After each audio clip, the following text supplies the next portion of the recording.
The stars are shining brightly, maybe or maybe not, I just don't care. Anyway, you may be thinking, hold on a minute. If you're doing the North Stars, why is there a Stars logo? That is legally, technically, the 1992 Minnesota North Stars logo. They basically took the N and the star away and wanted to be called the Stars. Rumors were circulating that if they left Minnesota, they would not be called the North Stars. They would be called just the normal Stars. More on that later. But anyway, the Minnesota North Stars started out life in 1967 as part of the Great Expansion. They wanted hockey to go to Minnesota, and Minnesota was a great hockey state. So Minnesota got an NHL franchise, playing at the MetLife Center in Bloomington, Minnesota. They were fine. They were actually close to being in the first Stanley Cup final by the expansion team in 1968, but they lost in Game 7 in double overtime to a Ron Schock goal for the Blues. So the North Stars picked up the pieces. They tried and tried and tried again. They even got Gump Worsley from Montreal because Gump was winding down his career and he knew that his time would be coming short in Montreal, so he decided to get traded. And Minnesota said, sure, we'll take him. Gump Worsley and Cesar Manigo formed a great 1-2 tandem in the net. And the North Stars looked good. 71, they even took on the Habs in the Stanley Cup semifinals, but lost in 6 games. The North Stars would not have a lot of luck in the playoffs in the 70s. However, they were notorious in 1979 because the North Stars were being owned by Gordon and George Gund, who lost control of their Cleveland Barons. So to join Minnesota as part of owners, they decided to have Cleveland merge their operations with the Minnesota North Stars. Basically, the Barons players would be North Stars. And people like Gilles Malache and Dennis Baruch would be Minnesota North Stars. The team didn't fold, they just decided to switch things up and become another team. So anyway, Dennis Baruch, notwithstanding, the Minnesota North Stars in 1980 actually made a bit of a splash in the playoffs. First, they took care of the Toronto Maple Leafs easily, and then they took care of the Montreal Canadiens, the 4-time defending Stanley Cup champions. Montreal was weakened because Ken Dryden and Jacques Lemaire, among others, retired. So basically, Minnesota won on a Game 7 goal by Alan McAdam. Well, I think it was McAdam, or who was it? I don't know. Couldn't be Bobby Smith. But anyway, regardless, the North Stars shocked Montreal in the Forum in Game 7 to go into the Stanley Cup semifinals, which they suffered a massive loss to the Philadelphia Flyers. Because I know for sure that the Islanders took care of the Sabres in the other semifinal. So anyway, the Stars would actually do much better in 1981. They got to the Stanley Cup Finals on pure luck and lots of upsets around the league. Heck, they had an undrafted rookie by the name of Dino Ciccarelli come out of freaking nowhere and put 14 postseason goals in the net for the Stars. Unfortunately for Minnesota, they ran into the Islanders' juggernaut, and the New York Islanders won in 5 games. That series. The North Stars would keep trying in the 1980s, but couldn't really hold much of a candle. They did get a beneficial move in 1988 when the Minnesota North Stars actually ended up missing the playoffs on the final day of the season to the Toronto Maple Leafs. But the good news about that was that it actually got the North Stars the worst record in the league. Therefore, they had the number 1 overall selection. So basically, as a consolation for missing the playoffs, they were able to take one, but the Leafs missed out on them. Yikes. So anyway, the North Stars weren't there. But in 1990, the North Stars actually made things happen in the first round against the Chicago Blackhawks. They scared the Blackhawks. And although the Hawks won the series in 7, the North Stars were forced to be reckoned with. And then 1991 comes along when they were just shitty. They couldn't sell enough seats to save their lives. By November, they were basically terrible. However, the North Stars looked very good. And for some dumb reason, the North Stars pulled rabbits out of their hat. They did finish 4th in the division, and of course, the last playoff spot. But thanks to a very crappy 1991 Toronto Maple Leafs, obviously they're going to make the playoffs. So then they took on the Stanley Cup contenders and President's Trophy winners, the Chicago Blackhawks. So the North Stars thought, hey, let's do what we did in 1990 and scare Chicago shitless. They did just that. They won game one in overtime on a Bobby Smith goal. They had lots of power play chances, which they converted. And wow, they actually won in game six against the Blackhawks to go to the Stanley Cup quarterfinals. They shocked the President's Trophy winners in the first round. Whoa. Another whoa would happen in round two. They took on the St. Louis Blues, who were only a point behind the Blackhawks. So the Blues, coming off a 3-1 comeback against the Detroit Red Wings, were right for the picking. And the tea leaves were right. The North Stars won in 6 games, sending the Blues home. So now they took on the defending Stanley Cup champion Edmonton Oilers that still had Messier, Tikkanen, and Lowe, among others. And lo and behold, the North Stars shocked the Oilers in 5 games and got to the Stanley Cup Finals, where they, despite having been bamboozled by a Mario Lemieux goal in Game 2 of the 91 Finals, they actually had a 2-1 series lead on the Penguins. It's like, what? Fuck. Sadly, though, Minnesota would lose the next 3 games, and of course, that 8-0 debacle in Game 6 didn't help matters. So the North Stars lost the Stanley Cup Finals, but at least they got to the Stanley Cup Finals. I mean, fuck. We would have seen Pittsburgh, Chicago 1 year earlier. So in 93, the Minnesota North Stars had troubles.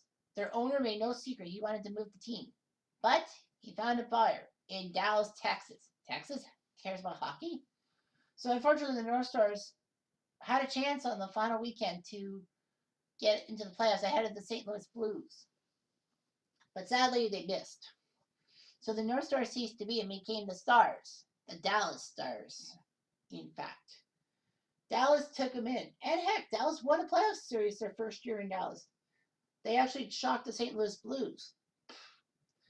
The Stars would have to take on the Vancouver Canucks in the second round, and the Canucks easily got them, thanks to Paolo Bure. Jay Shula did not help matters by getting a 5-game suspension.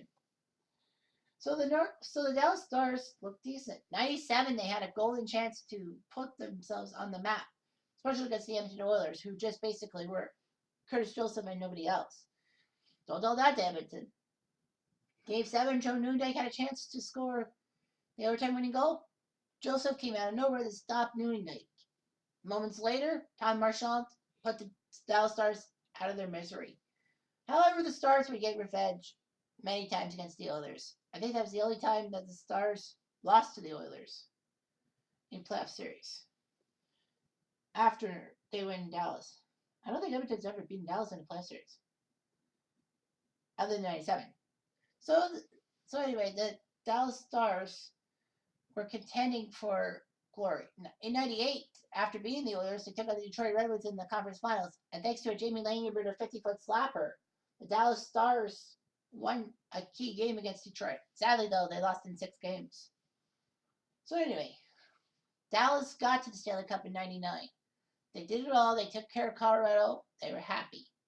Now they had to deal with Buffalo and Dominik Hasek. Strange as it sounds, they were confident. And who wouldn't be confident?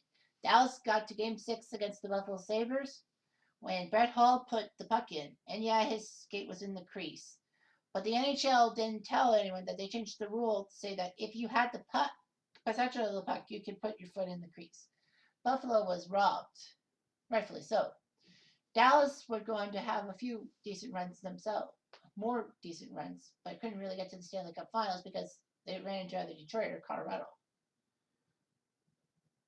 The Stars in 2000, late 2000s, had a very key playoff series against the San Jose Sharks, in which they had to win Game 6 in quadruple overtime to knock the Sharks out.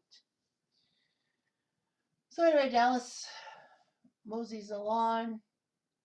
They haven't had any Stanley Cup chances in their history since 99. Actually, 2000, they got to the Stanley Cup Finals and were victimized by Jason Arnett's overtime winner in Game 6 to take the cup away from Dallas and put it in New Jersey. So anyway, yeah. So let's talk about the 1992 Minnesota North Stars. the North Stars basically changed their look to what you see in the video, and then all of a freaking sudden, they actually do something strange. On their advertising boards, they put like almost every other advertising sign. It says star had that stars logo, and then it says North Stars near center ice, like on the boards. Most teams didn't even really think about that. They were branding themselves. I think they were worried about being sold off or something like that. That's my theory.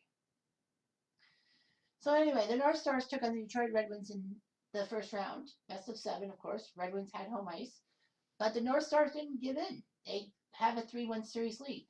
Uh-huh. So anyway, the North Stars went to Detroit with a chance to sink the Red Wings. Nope.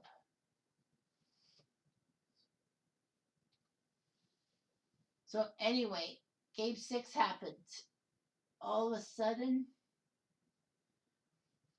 it was 0-0 in overtime. Sergei Fedorov comes in, shoots. He hit the crossbar. Oh no. But video review was made because they were looking at it.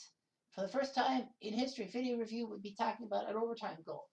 And it worked. Sergei Fedorov scored the goal. Game over. The Red Wings force a Game 7, which they win.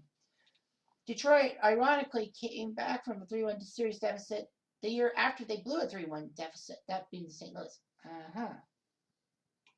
So anyway, we take the fact that the 92 Stars don't blow this lead. Because remember, that's the last playoff series in Minnesota history was that 3-1 blown lead to Detroit. So the 92 Stars take on the 92 Blackhawks because obviously the Blackhawks were the 92 Wings next opponent and they got swept and the Wings got swept. So let's see what happens. Well, here we go. You got Minnesota, you got Chicago. The 92 team really sucked. 32, 42, and 6.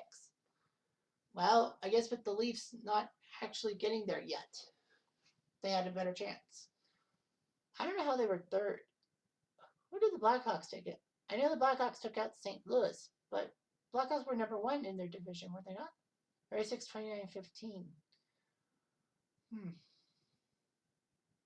That raises some questions. Well, no, wait a minute. Detroit was the team that took care of Minnesota, so they were the 2 seed. Okay. Low points for a Stanley Cup player. Okay, then. In Game 1, we see the Blackhawks prove their might with a 7-2 win. Chris Chelios had an instigating penalty. Chris Chelios got himself 17 penalty minutes in his fight with Brian Bellows. So anyway, Rob Brown, and Jeremy Roenick scored for the Hawks. Mike Craig made it 3-1. Adam Creighton made it 4-1 before Steve Conway made it 5-1. John Casey's gone luck in the net. Jeremy Roenick gets his hat trick. He gets another goal later on, make 4 goals for himself. Roenick, Beaufort, and Larmer, the 3 stars in the game. Game 2. Sees more of the same. Wrong. Minnesota. And then there were fights. Steve Smith intentionally injures Mike Tenorti. Steve Smith gets a penalty for butt ending, and he's gone. Mike Peluso serves the penalty in the first fucking minute. Jeremy Roenick scored short-handed, which is funny.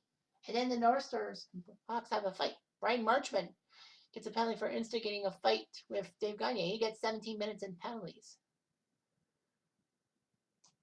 Michel Goulet made it 2-0.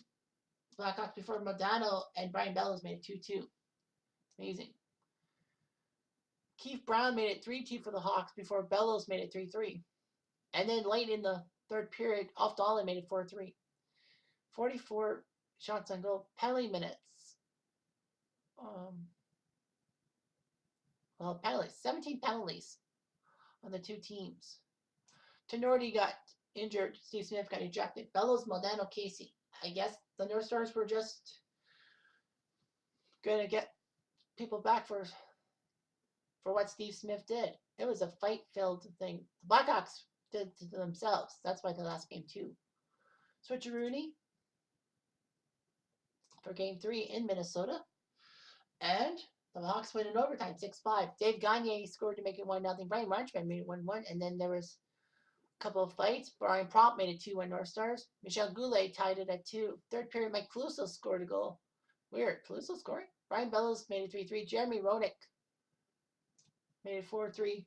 Brian Marchment gets ejected for charging, so down goes the Hawks. Dave Gagne made it 4-4. Michel Goulet made it 5-4. And then 30 seconds later, the North Stars had the net empty. Off Dolan scores on a big goal, 5-5 tie. And then there was a fight in the first overtime. Mike Peluso got caught for instigating with his fight with Mark Tenorti, so Peluso got 17 penalty minutes. A lot of players were fighting tooth and nail. Double overtime. Tenorti in the box. Brian Noonan scores from Keith Brown, 6-5. Amazing how these two teams just hate each other. And 143 shots on goal. Wow. Look at the shots on goal. So the 92 Hawks had Creighton, Chalios Smith, Conroy Brown, Rodick Thomas, Goulet, Buskus, Larimer, Mateau, Peluso, Sutter, Marchment, Horashek, Brown, Grimson, Newton, Kazara. Minnesota countered with Modano, Craig, Bellows, Hatcher, Jim Johnson, Tenorti, Ramage, Dolan, Prop, Gagne, Duchesne, Dalquist, Ludwig, Ellick, Shula, Enrico Cincone, Bradbury, McRae, Bobby Smith, Steve Martin. Bobby Smith only had 2 minutes on the ice. That's not Bobby Smith like. Lots of penalties in this one. Marchment was the only one to get ejected. Belfort, Gagne, and Goulet with the restores. Brian Noonan, I'm surprised he didn't get a star for his goal. So penalty. Let's look at penalty minutes. No penalties. It was 19-13 for the Blackhawks in penalties. Wow, 32 penalties in that game. And then the North Stars won a kind of a tamer game, but Marchment got ejected for headbutting in the middle period. North Stars actually took a 3-0 lead. Goals by Craig, and Ellick. Steve Smith made it 3-1 before Dave Gagne made it 4-1. So Belfort did not play his best game. Marchment got ejected. Craig, Casey, Gagne. So at 2-2, what does El Capitan Keenan do? What any sensible goalie would do. He puts Dominic Hasek in the net. And it worked. 5-0 Blackhawks. Yikes. But this time there weren't too many penalties. Not too many fisticuffs. Rodick, Thomas, Larmer, Thomas, Goulet. With goals 5-0. The North Stars only could put 40 shots on goal, but Ed Belfort. But Hasek was amazing. Steve Thomas and Jeremy Roenick. There, Darian Hatcher got injured. Not good for the North Stars. So at 3-2, might as well keep Hasek in the net for Iron Mike. And it worked. Again, what if blows up? I was thinking, it was like the intro was like 100%, but now it's 7 for 14. 5-3, Blackhawks win. Gagne scored. Steve Thomas made it 1-1. North Stars were up 2-1 after 2 periods on Brian Bellows' goal. But things fell apart. Roenick, Marchment, Roenick, Chelios. Off Dolan scored for the North Stars, but not in time. Hasek does it again. Roenick, Larmer, Thomas. So Iron Mike does his job, and the North Stars don't get their happy ending and will leave for Dallas. And it's just too bad. But yeah, there was no Dallas what ifs I could do. The North Stars deserve better, especially in this scenario.